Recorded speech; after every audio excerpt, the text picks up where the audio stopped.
Hi everyone, I'm Suyuk from Online Help Guide, and in this video, I will show you how to edit viewers of your private Snapchat story. Editing the viewer allows you to control who can see your private content and customize your audience. So, let's get started on how to edit viewers of your private Snapchat story. First, open the Snapchat app on your device. Go to your Snapchat profile by tapping on the profile icon from the top left corner of your screen. Scroll down on your profile page until you find the Add to Private Story option.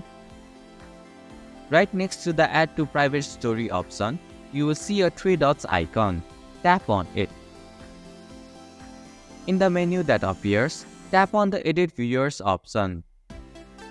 You will see a list of your friends. Select the friends whom you want to allow to see your private story by tapping on their names. Finally, tap on the Save button at the bottom of your screen to save the changes. And this is how you can edit viewers of your private Snapchat story. Thank you for watching Online Help Guide. Hope this video was helpful. If it was, then hit the like button and comment down if you have any questions or feedback. Also, if you are new to our channel, please subscribe and hit the bell icon so that you won't miss our upcoming videos.